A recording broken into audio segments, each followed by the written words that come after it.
Hello everyone and welcome to a game of Fallout Wasteland Warfare, the Fallout themed, well Fallout 4 specifically, themed miniature game by Modiphius.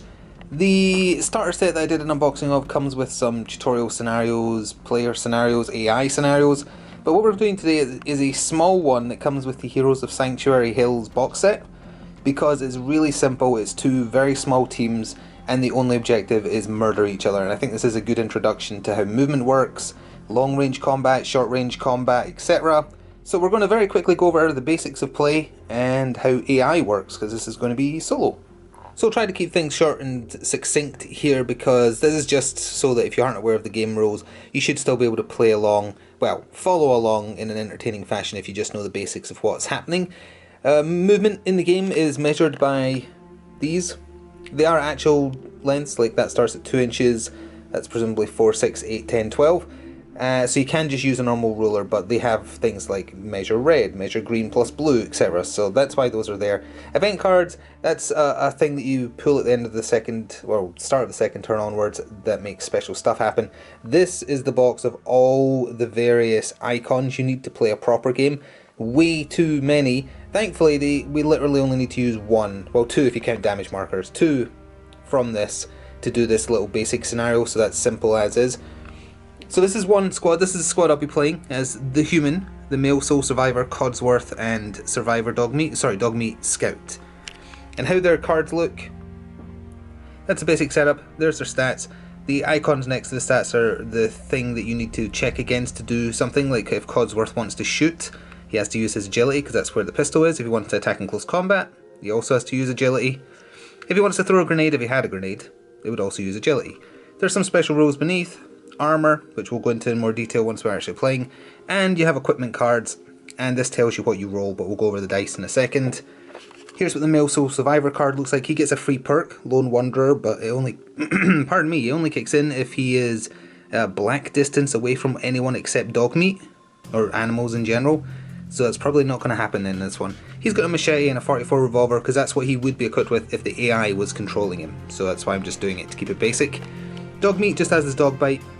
Again, you'll see all these symbols, we'll go over them as and when. He's got a couple of special rules, and that's that. We'll go take a look at the opponents. So for this scenario, the AI opponents are going to be 3 super mutants, a super mutant with a couple of pipe pistols, a brute with a sledgehammer, and then a super mutant with a bolt action pipe rifle, and he actually is equipped with a plank of wood as well. You can see it here, there's their stats. Pipe pistol, oh, he has a free Aviator cap as well because he's wearing it, and then the brute with a sledgehammer, simple as. So every model, I think every model without exception, in Wasteland Warfare comes with an optional AI card, and that's what it looks like. For instance, if I wanted to play as the human, be the super mutants, against the humans being the AI, the sole survivor, Dogmeat, Codsworth, they all have AI cards as well. And basically you roll a blue dice, and then you check what it corresponds to against how much health they have remaining. I don't know if it's always health to check against, but for instance, if the brute is at full health, you go down this. If it's 3 to 4, you go down this column. And if you're very nearly dead, you go down there. And O means objective, A means attack, M means movement, D means defensive, I think that's the other one. And whether or not it's underlined or shaded in determines whether they're doing it recklessly or carefully. And here is the main kind of stopping point when I was looking into this game, and I covered this in the unboxing of this 2-player starter set, but there's so many dice, and it looks really hard to understand. It's a lot more basic than it would appear to stare at this. Basically, this is your main dice. You have to roll equal to or under a skill check. So for instance, if Codsworth, to go back to him, say he was trying to shoot someone, he needs to get 6 or under on the white dice. That was a 6, I think. Yep. He got exactly what he needed. Where the difference comes in is, for instance, the 44 revolver for the sole survivor. If he's shooting at someone within blue distance, you're rolling this. He's trying to get under 5 perception, but you also get to throw in 2 yellow dice, so he would be rolling that in total. 5 plus the results on those. The cog means a 1. It does something else, but we'll cover that as necessary. Of course, both the yellows were blanks, so it would do nothing. But in general, although there is some like crossover between the dice, in general, the yellow ones help you break armour, although they can also help your hit land better, or do more damage, which is what that black star thing means. The black dice in general do more damage, the green improve your accuracy. The red is purely for armour saves, isn't used for attacking. The blues do special things. I think the only thing here that does a special thing is Dogmeat's Bite, but we'll cover that if it happens. And I think that's it. Yeah, green for accuracy, black for damage, blue for special, yellow for armour break. I'm not sure how much dice rolling we're going to have on camera for this, but at the very least we'll take you through a couple of them just to show how it's done. So, now we'll go over the very basic objective and then I'll get this set up. So this is the little scenario that's just kill each other essentially that comes with the Heroes of Sanctuary Hill box. The game is played on a 3x3 table, same as Batman, Crisis Protocol, DC Universe, etc. And one team is the Sole Survivor Dogmeat Codsworth, the other team is 200 caps worth of whomever, so using the super mutants from the starter set for this. It's an unfair advantage to Sole Survivors in the sense that because Codsworth, Dogmeat and the Sole Survivor are all unique characters, they add up to like 300 caps on their own, and it says you're allowed to customise them by an additional 100. That's why I've kind of gimped them a little bit by making them the AI equipment, because it doesn't seem fair otherwise. But it's a good introductory thing, because literally it's just go until one side is dead. The only gimmick is that Codsworth and Dogmeat are in this big circle in the middle. So Codsworth is roughly there, green distance away, Dogmeat is there. And they can only react by attacking once per turn until such time that the Sole Survivor gets within 2 inches of them. That's orange distance. That's him basically coming out of the vault saying what's happening, and then they're being attacked by the 3 super mutants. Basically just assigned a number to each of them and used a d6 to determine which side they decided to deploy them. They could technically all deploy together, that seemed a bit boring. In terms of additional rules, we just flip this over. Scenario rules. Codsworth and Dogmeat can't be controlled until the Sole Survivor approaches within orange. They can attack only once, because usually you can do 2 actions, again similar to most skirmish games. That's move, shoot, shoot.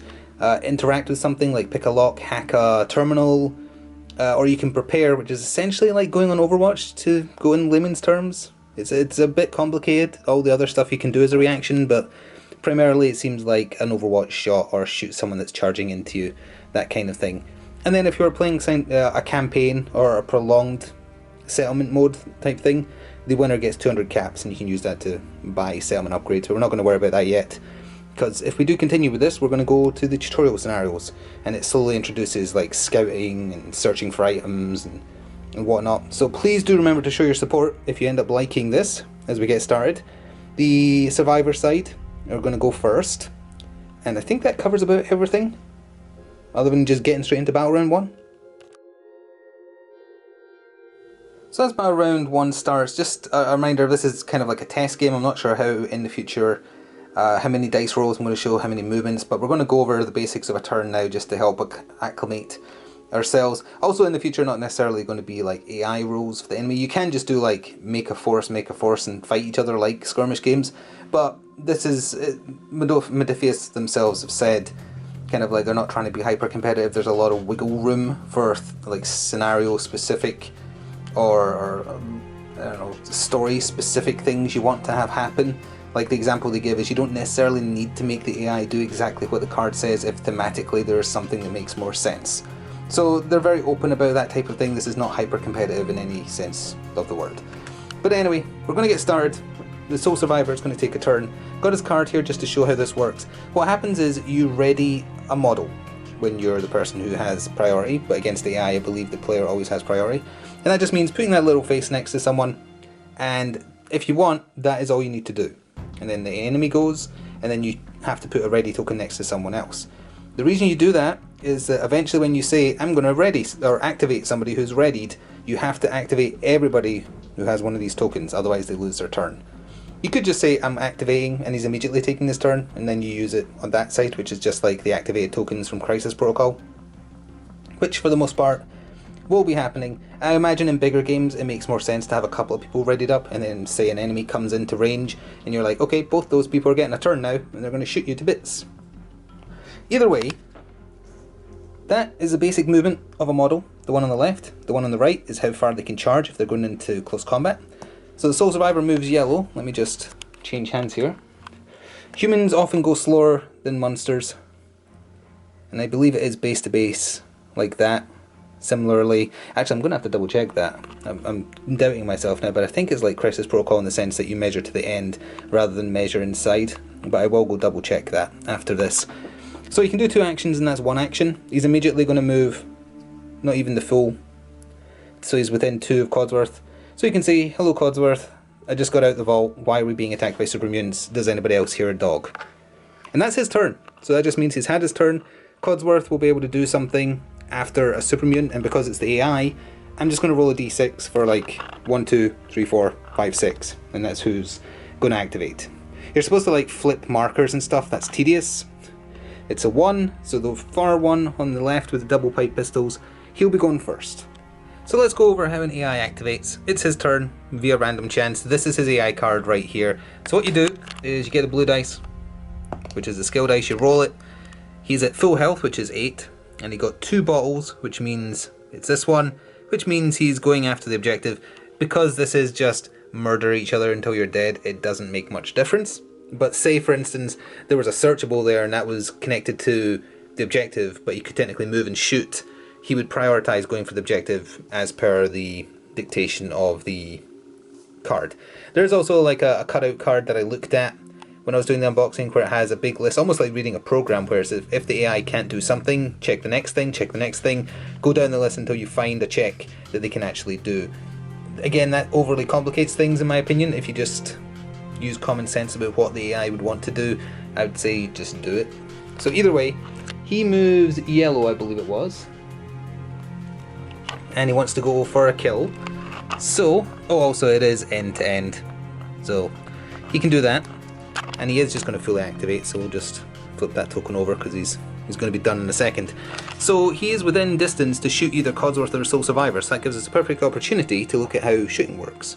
So the pipe pistol has distance black, which means Codsworth and the Sole Survivor are both within range. They're both equally the objective, so he's going to shoot at Codsworth just because Codsworth is the closer target, because super mutants don't think too hard. This is the pipe pistol he's shooting with, and as per his stat card, which we can bring over, to shoot his pistol, you can tell it's a pistol because it has that icon up there, he's got to use his perception, which is only 4, but his Aviator cap gives him +2 perception, so he has to get 6 or under on the white scale dice, but he also throws in 2 black to potentially do more damage. They're not really going to improve his chance to hit, but they could improve his damage.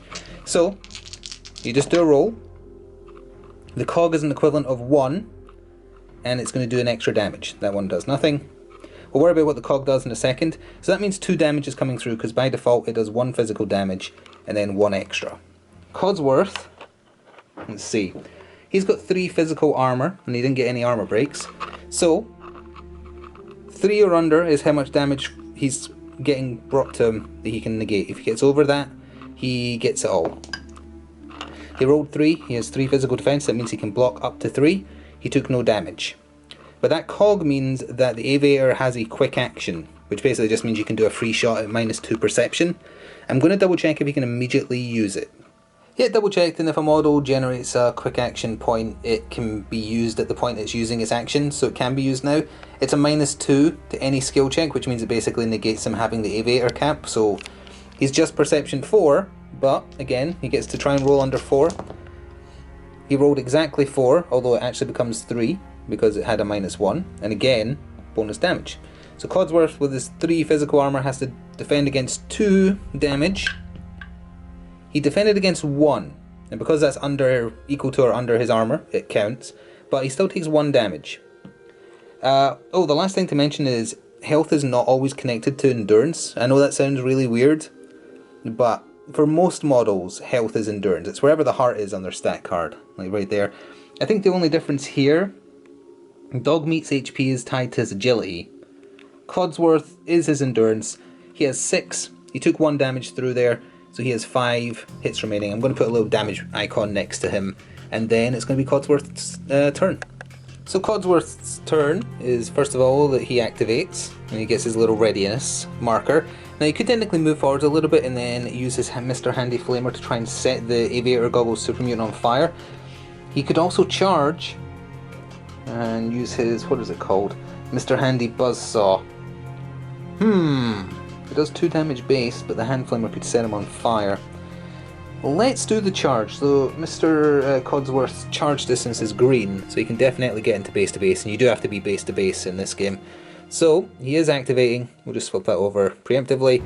He's getting into base to base with Mr. Super Mutant and his 1 damage.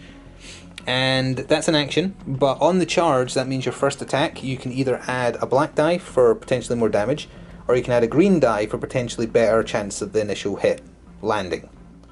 I believe Codsworth will add...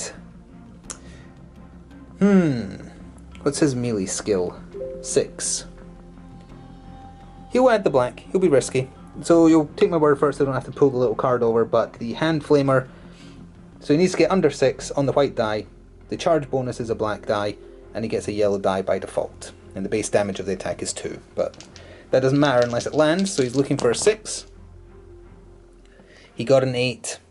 So sadly, that doesn't count. But pretend for a second it did. It would have done the base 2 damage, that would have made it 3 damage, and it would have negated 1 armour point of the Super Mutant's physical defense.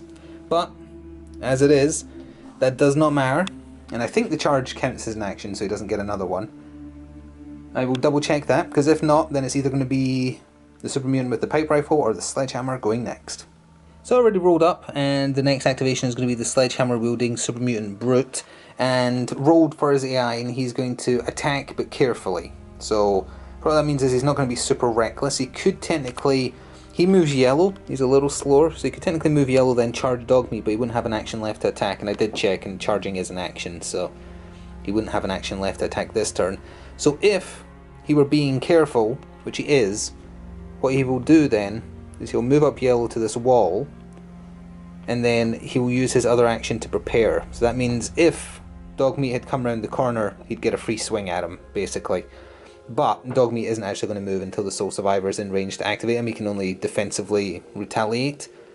So that also means he doesn't really get a turn then, because he's not under the control of the me. So that probably means we're going immediately to this Super Mutant and seeing what he does.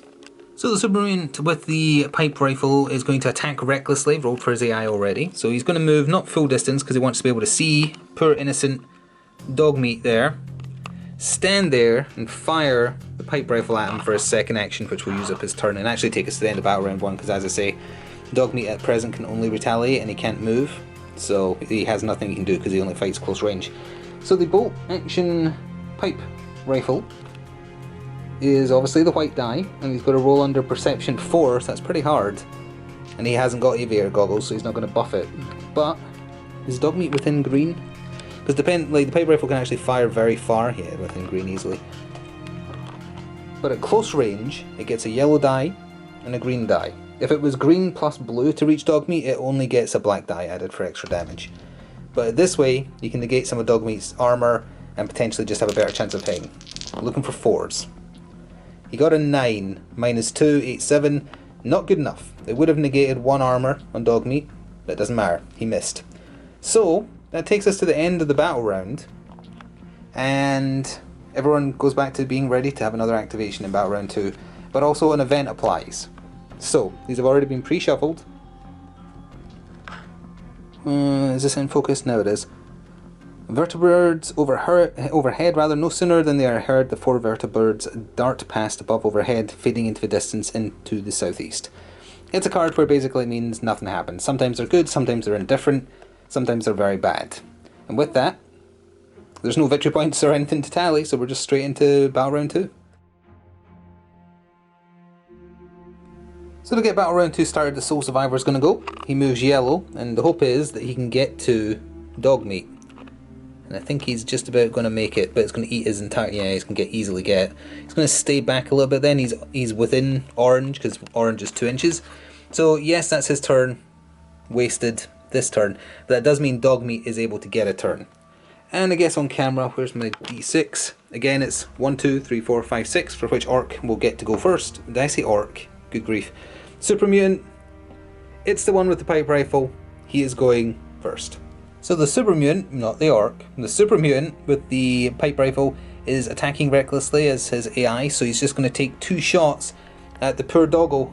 He's going to shoot, and it's still close range, so it's still white, plus yellow, plus green, trying to beat his perception of 4. Let's see, first shot. That is a fail, but he gets a quick action, which is what that means. The X means a fail, but the cog means a quick action. His second shot, he makes it. That was a 3, I knocked it, but it actually becomes a 2, and it negates a bit of armour. So this is physical as well. It would do 2 damage. What's Dogmeat's armour like? He has 2 physical armour. So, see if he blocks any of it. He does not. So 4 is higher than his default, so it doesn't let any armour damage get negated. So 2 full damage goes through to Dogmeat, and then the super mutant, because he's attacking recklessly, will immediately use his quick action to attack a 3rd time, but he gets a -2 to his skill check, so he needs 2. And he got a 2. And he negates 2 armour. Oh, I didn't even take the armour into consideration. He actually got a 1. So, Dogmeat is technically counting his armour... Oh, 0. Yeah, because he has 2 armour, and he just got negated. So that's another 2 damage through. Dogmeat took 4 health, and he has 7 in total. That's not good. So Dogmeat is obviously going to be the one to activate next, and he is angry. His charge distance is blue, but obviously the super mutant that hit him is well within blue, so he's just going to go point blank, take his 4 damage markers with him over there. Oops, flipped that one to 5 by accident. And he's in. So he's going to use his other action as a dog bite, and his dog bite is quite special. So you get the white die, you get yellow, you get green, and you get blue, but he charged, so we're going to throw black in there as well for potentially more damage. For his dog bite, he is looking for beating his agility of 7. That's not a hard number to beat, he says before rolling. He already beat it with the 5. So, I don't know if the Nuka-Cola bottle on the green does anything, but he negates 1 armour, he does 1 extra damage, and the blue with a star means he gets a free quick action, so he can do another bite afterwards. That's not bad. See, I don't know if that Nuka-Cola applies, because the weapon does have special effects, so presumably it does, which also, I think, blinds him? I'll need to check what that icon means, but first, he's negating 1 armour. The super mutant has physical armour of 1, so it just gets through. So 1 damage out of 6 endurance that one has. And he's going to use his quick action instantly to attack again, doesn't get the black die this time. And -2 to his agility, so he's looking for 5. That's a 6, -1 makes it 5. Negates the 1 armour he has. Double cola bottle is nothing. I don't see anything for double cola bottle that hasn't already been done. But that's still another 2 damage. So that means in total, the super mutant took 4 damage of his 6 endurance. So he's got 2 left, and that is Dogmeat's turn. I'll look into what that perception buff does, or debuff does, and cover it in a second.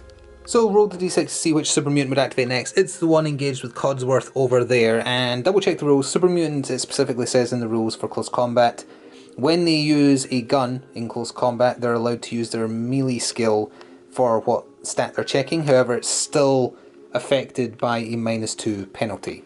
So the pipe pistol gentleman would normally be hitting on I found this on the web. Siri, what are you searching for?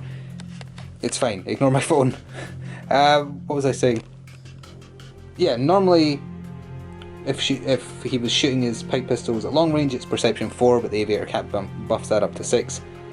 The strength stat, however, is 7, but because he's firing a close combat, or a long range weapon in close combat, it suffers a -2, so he's actually counting as 5, which isn't bad.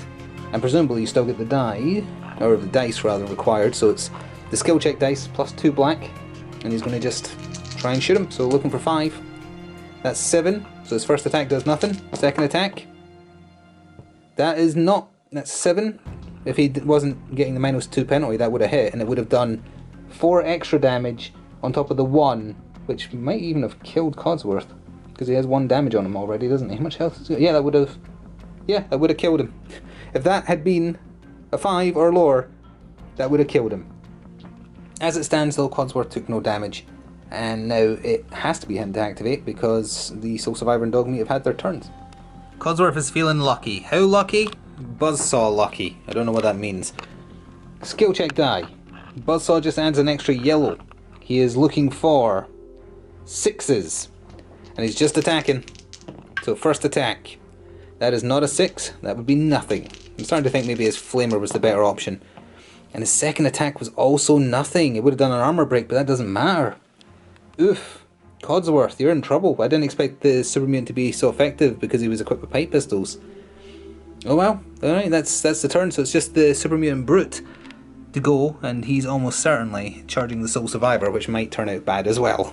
So as we just said, it's the super mutant brute's turn. Now, it could be argued he can't quite see the sole survivor to initiate a charge, and he does need line of sight. But just so we can see how all this works, this is just a very small test game. We're just going to say, yeah, he can charge because... Sorry, I'm moving my dog's hairs. Because he can just about make him out. So let's say his first action was a charge, his second action is, I'm smacking the sole survivor upside the head. He says in an orc-like voice, which is why I keep on calling super mutants orcs. So, he needs a skill die. He is strength 7+. He's actually strength 8, which means he gets a bonus black die by default. Which means he's going to use the charge bonus to give him green. Oh, actually, he does a war cry, I think, which is a special thing. But his sledgehammer is also an additional 2 yellow. Let me just double check what war cry does, because I believe for AI... battle cry, I mean, sorry. If an AI can battle cry, I believe they're forced to. So let me just read the rules on that. Alright, I have the rulebook in hand, because a charge with battle cry is a little complicated. So... to perform a battle cry after moving your model into base-to-base contact, resolve an opposed skill check, the charger's battle cry skill versus the defender's resist battle cry skill. The higher successful result wins. If tied, the charger wins. And as a result, they get a bunch of bonuses. They get both charge bonuses, which means they get the green and the black, so I put the black in there as well. They don't get reactioned to, so if the sole survivor had a reaction, he wouldn't be able to fire Overwatch, essentially, if you want it in like 40k terms. And he can, once it's done, do a push on the model to the distance his battlecry colour indicates. The Brute's battlecry is distance yellow and is on his strength, which is skill check 8. So I believe that just means, well, it said doing a pose check against the... Oh, they both got to try and beat the skill, I guess. The Soul Survivor's battlecry skill is int 7 and the Brute's is strength 8. So it's whoever gets the better result. I'm going to have to double check how you do an opposed skill check. Alright, I double checked. For an opposed skill check, the winner of the skill check is the one who succeeds with the highest possible value. So, who can get closest to but without going over the skill check required. So I guess we'll roll for the Brute first. He's looking for, what was it again, strength 8?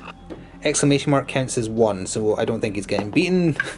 The Soul Survivor, he bet his skill, but he didn't beat it by as much. Oh wait, no, it's highest, not lowest. I forgot, it's highest to going over without going over. So actually, because the exclamation mark counts as a 1, the Soul Survivor did win it, which means the battlecry bonuses do not apply. So he just gets his... He doesn't get to shove, he gets his base skill roll, he gets his 2 yellows for using a sledgehammer, and he gets 1 of these. Does he want to have more chance to hit or potentially more damage? He'll go for a better chance to hit. That makes the most sense. So... Oh wait, but he still has over 7 strength, so he would still get the bonus from that, so he still gets a black die. Oh, I hope I'm doing this right. This is where the complexities come in that we have to get used to. So anyway, now he rolled an exclamation mark again, which is perfect for him. If we were using crits, that also means he would generate a crit point, which works like in Fallout 4. If you have enough crit points, your crit bar fills, you do a super hit that is much more likely to be damaging.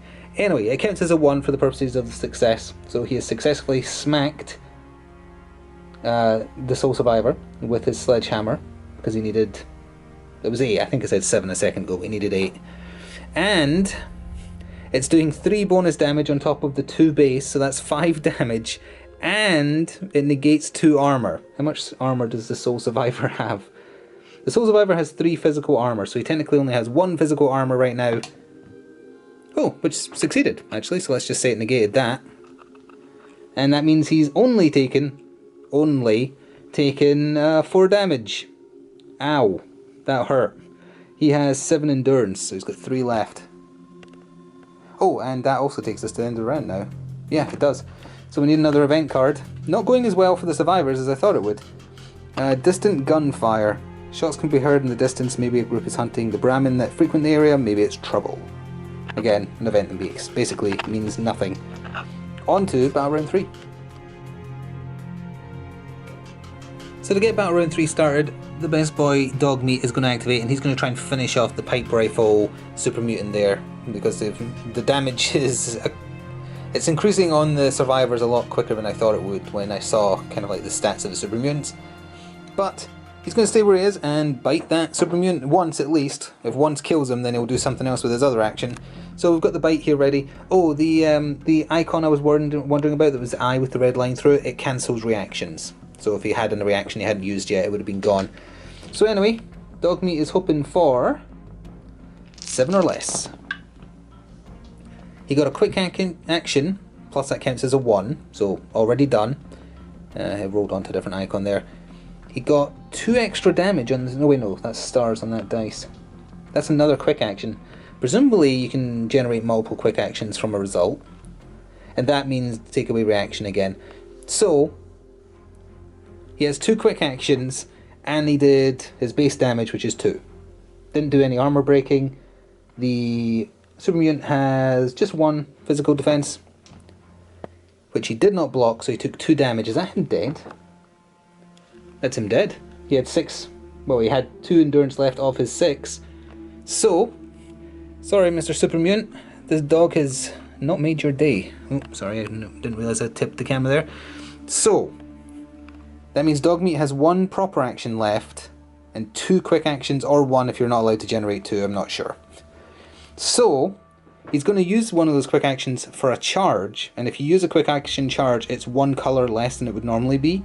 Dogmeat's charge distance is normally blue, so the next charge distance down is green, and that is more than enough for him to go help out his soon-to-be owner, assuming they live. So he has initiated a charge. He's going to use his other proper action now to attack with a dog bite to try and save his owner. So it's going to be same again, building up these dice. That's the base of his bite. However, he's charging, so he's going to throw in a black die to try and do some damage. Simple as. Let's see. And again, he is after 7 or less. An X is an insta-fail. Well, he still has 1 quick action left, so remove the charge bonus, and then it's -2 skill, so he's a 5 again. If you're only supposed to generate yourself 1 quick action possible per turn, this is wrong, and will be corrected in the future. He got a 1, so he got through. Cola bottle just means reactions, that's not relevant. He did 2 armor break. 2 damage with 2 armor break on the brute. Just negates his armor, goes straight through and does 2 damage. And with that, it is Dogmeat's very effective turn. So with only 2 super mutants left on the table, it was a 1, 2, 3, 4, 5, 6 roll to see who activated. The brute got activation, so he is going. I forgot to put an activated token next to Dogmeat because he's had his turn. Also double checked, and actually Dogmeat should have had a green bonus die for his attacks there, because if you're attacking someone who's outnumbered in combat, you get a bonus green die. There's nothing like martial artist in this game, so there might be something that negates that bonus, but not in this. So any attacks they're doing, while there's 2 of them against 1, should technically get a bonus green die. He doesn't get any penalty as far as I'm aware. So both targets are potentially, they're exactly the same distance to death. I think they even have the same armor. No, the Soul Survivor has better armor, so you know what? The brute's just gonna turn and say, "Hello, doggy," and swing his sledgehammer at him and see what happens. So that's 2 yellow plus the white skill die, and he is looking to beat, oh, and the bonus black die for being over strength 7, and he is looking to beat 8 or under. He got an X, so it's an insta fail on his first swing, which is good because that would have done a lot of damage. 8 or under, he gets it. It actually becomes 7, 6, 1 armor break, just default damage, so 2 damage, 1 armor break. Dogmeat will have 1 armor as a result, which he does not negate. He takes 2 damage. He is 1 hit away from death. Bad super mutant, bad. So obviously I'm going to activate the Soul Survivor next because his dog's in danger, and so is he. He's got his machete, so his machete is just his skill check plus a black and a green. However, because the super mutant brute is outnumbered, an extra green gets thrown in, and we'll come around this way so I can double check his skill for melee, which is his strength, which is 7. Oh, he's 7 or higher. He gets a bonus black die as well. I don't think Nora, which is the female Soul Survivor that comes in the starter set, I don't think she's strength 7. I guess that kind of makes sense, but that would be a 10, a 9. Oh, what a shame. That would have been so much damage. That would have been 2, 3, 4, that would have been 5 damage. But he had to go and roll a 10. His next attack, same dice. That goes through by a mile. There's no special effect on the machete, so the Cola Bottle doesn't matter. Oh yeah, that went much better. So he's got 1 damage there. The machete's base damage is 1. That means 2 damage on the Brute's physical armour, which is 2. Could potentially block it all. He blocks 1 of it. So the Super Mutant Brute has taken an additional 1 damage for 3 in total of his 8. He's sturdy. So we're back to the ensuing combat between the Super Mutant up there and Codsworth. 2 pipe pistol shots at close range, so it is just white skill check plus 2 black, twice over, and it would be a strength that goes down -2, so we're looking for 5s. That would be a success with an armor break. So it would normally do just 1 damage with an armor break. Codsworth's physical defense is 3. Looking for a 3, 2, or a 1. Of course he got a 4, so he has taken an additional 1 damage, and then the other shot, that is a miss. That is a massive miss. And that's all we can do, so it's over to Codsworth to retaliate. It's a super simple turn for Codsworth. 6 or under, skill die plus a yellow with the buzzsaw. That would be a 10, so he fails his first attempt. Here's the second action. That is a success plus a quick action. Nothing else on top, so it's just 2 physical damage against his 2 physical damage at physical armour, of which he blocks 1. So the Super Mutant has taken 1 damage, and then he's going to use his quick action as another attack with the buzzsaw, which puts him down to 4. And he actually succeeded with a 1. That was a -2, or a 2 plus a -1. Alright, 2 physical damage against 2 physical armour. He blocked 1 again, so all said and done, that Super Mutant has taken just 2 damage. And that takes us to the end of this battle round. Another event card. Dust Cloud. No attacks at long range. Not going to be relevant because they're all in close combat now. So the first activation of battle round 4, I think we're up to now, is going to be Dog Meat. And he is going to try and bite that Super Mutant Brute, to death. So, skill die, blue, yellow, green, default dog bite, plus the green because the Super Mutant is outnumbered, and looking for 7. That is a fail plus a quick action. The second attack is a fail plus a quick action. I see how it is. He's going to use the 2 quick actions as attacks, so now we need 5s. That is a 6, but it becomes a 5 with the -1. It does an extra damage, negates 1 damage, 1 armor. What does the star mean? Sorry, we're going to have to come around here to see the card. That's the problem with actually showing all the dice rolls. The star is another quick action, which again I think applies. I'm not sure. So anyway, there is a total of 3 damage coming in thanks to that bonus 1, and 1 armor is negated on the Brute, so he has 1 armor left, which he did not block. So 3 damage goes through for a total of 5, 6. He has 2 left. I don't have the icons here. Hang on. There we go. That's 3 damage. 3 more damage. He still has 1 quick action left, right? Or maybe even 2. We'll say he has 1. That's a quick action again plus a 1. And it's going to do 2 extra damage plus another quick action. You can't possibly keep on chaining quick actions. There must be a cap. I'll double check after the game. But for now, that is 3 more damage. He negated 1, so that's 2 more damage. So that's 2, 4, 6, 8 damage in total. The Brute has fallen. The king has been toppled by the dog known as Meat. So there is only the 1 Super Mutant remaining up here. He's got 2 damage on him. Codsworth has 2 damage on him. He is attacking with his pipe pistols in close combat. He needs 5s. That is through for just base damage on the pipe pistol, which is 1. And Codsworth has 3 physical defense. So he blocked it. No damage. Oh, also I double checked the rules, and an action done as a quick action does not itself generate action points. So that was done incorrectly. Going forwards, obviously that won't happen. But double check the rules there. His other attack, it got through. Ooh, wow. And it could potentially do 4 damage in total. Codsworth, your armor needs to hold. He blocked 3 of it. So it does 1 damage. Codsworth is alive. And that is the Super Mutant's turn. Will Codsworth be able to take out this Super Mutant? We'll find out in a second once I get his dice ready. So it's a simple case of white plus an armor break, and Codsworth is needing a 6 or under. That is under, so 2 damage plus 1 armor break. The Aviator has 2 armor normally, he's got 1 armor. He didn't block any of it, so that is a full 2 damage on the 2 he already has. but he is tanky. That's 4 damage in total, he has 8 health. So, Codsworth's other action is same again.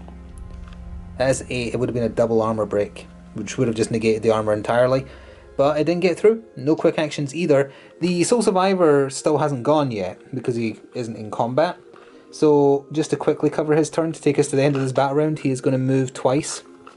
Oh, to hit the scenery a little bit, so that he can actually do something next turn. Just double move to plop him there, next to that. And that takes us to the end of this battle round. So, another event card.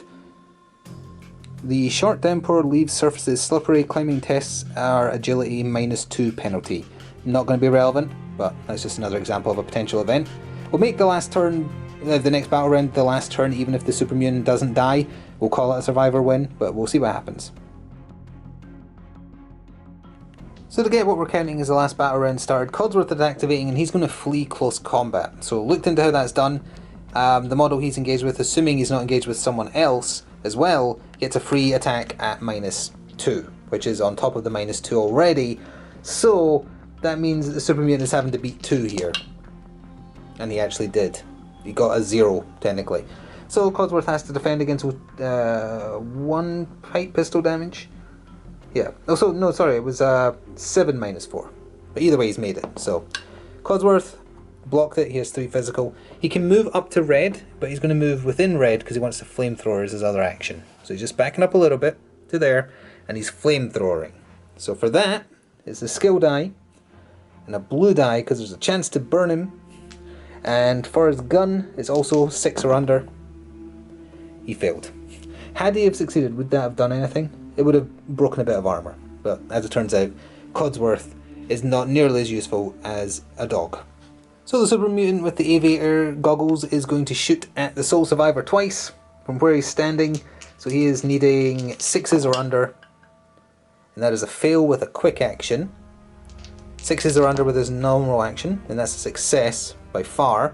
So that's just doing 1 damage, unless the Sole Survivor can block it with his 3 physical, which he didn't. So he's taken 1 damage. Let's put that there next time. So he's taken 5 damage in total.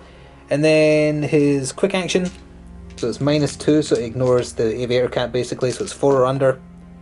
He succeeded, but the Sole Survivor has blocked it. Sole Survivor's on, what, 5 damage out of 7? Yeah, he's got 2 left. Yep, 2 left. But this is his chance now to end this. So let's see if the Sole Survivor can do it. He is firing his 44 revolver, which is 2 yellows and the white skill check, and he is looking for 5s or under.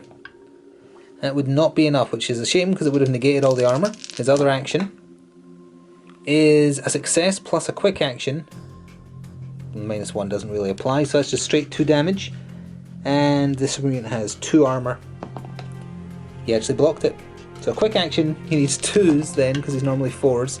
He actually did get it, but that doesn't generate another quick action.